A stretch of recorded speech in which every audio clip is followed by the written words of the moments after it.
Eudes Figueiredo, amigos da Mix FM, bom dia! E hoje, logo mais 10 horas, o prefeito Ed Thomas, presidente da Unipontal, recebe na primeira visita oficial do novo governador de São Paulo, Tarcísio, que estará aqui fazendo a entrega e o anúncio de algumas obras, entre elas a tão sonhada, já pronta, Ponte de Mandaguari.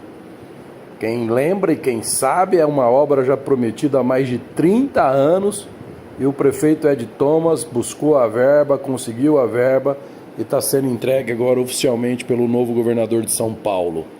Na política as coisas transitam muito rápido, né? A gente vê o desespero de alguma oposição política que tenta afastar o prefeito Ed Thomas da aproximação rápida que fez com o Tarcísio, que tem também com o Kassab, que é o mão forte da política de articulação do novo governador.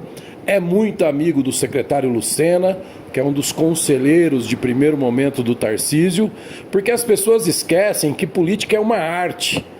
Para os imbecis, política é uma tramóia. Mas para aquele que sabe que a boa política tem que ser praticada e feita, ela é uma arte. Tarcísio, por exemplo, para conseguir compor o que quer dentro da Assembleia Estadual, teve que ceder algumas coisas ao PT. Para isso a gente vai dizer então que Tarcísio está traindo os bolsonaristas, está traindo a sua ideologia política? Não, porque política é arte.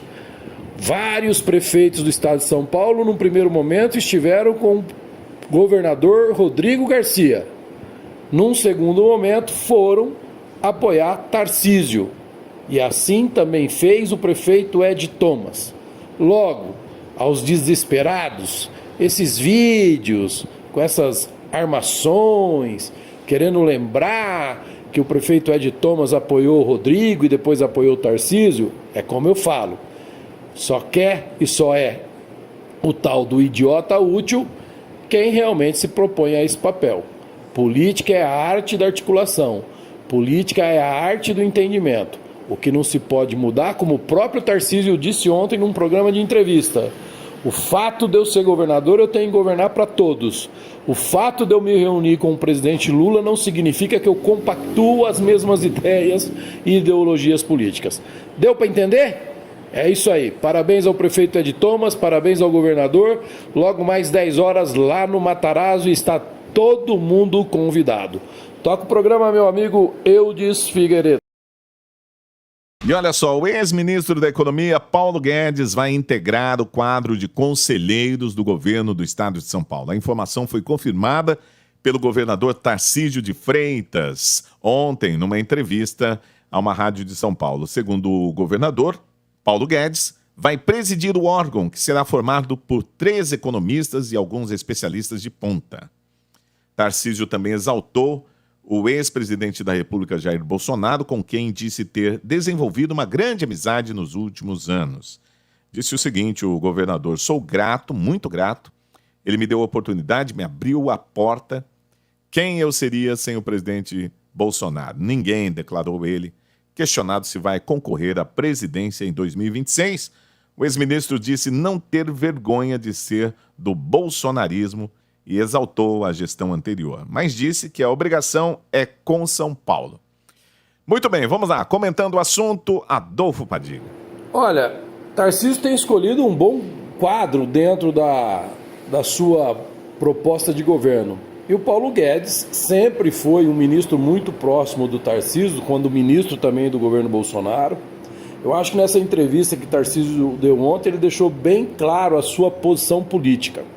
Eu disse aqui na abertura, política é a arte de saber executar, a arte de engolir as diferenças para poder avançar, né?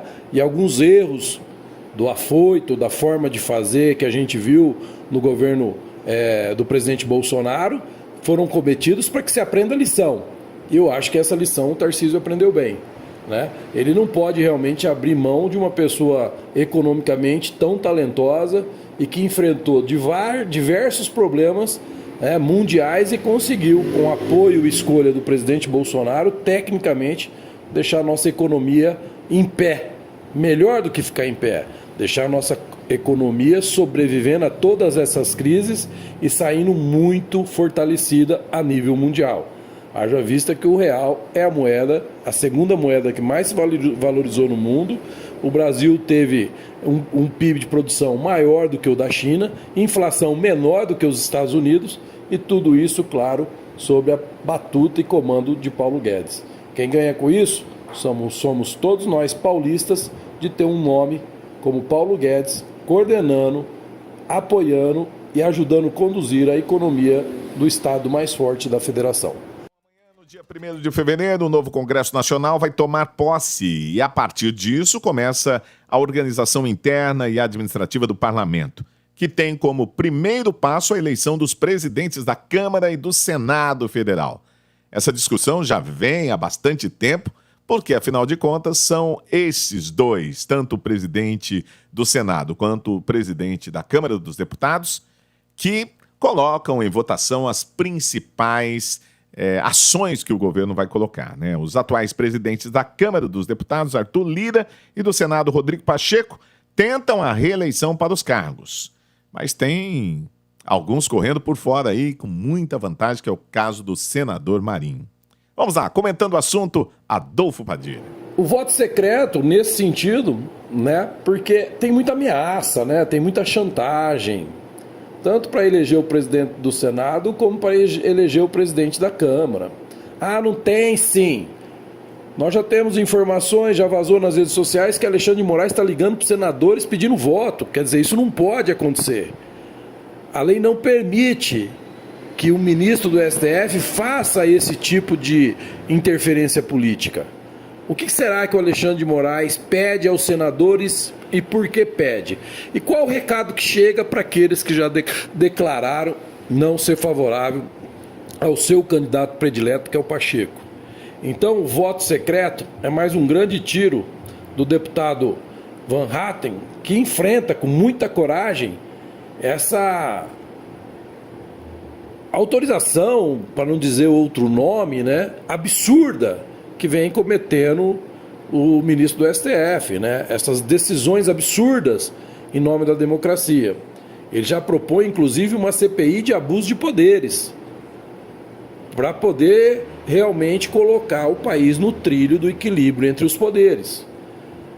A vitória do Lira já é dada como certa. A vitória no Senado já começou a balançar. A situação em que vença o Marinho é o melhor remédio para a democracia brasileira no momento que vivemos hoje.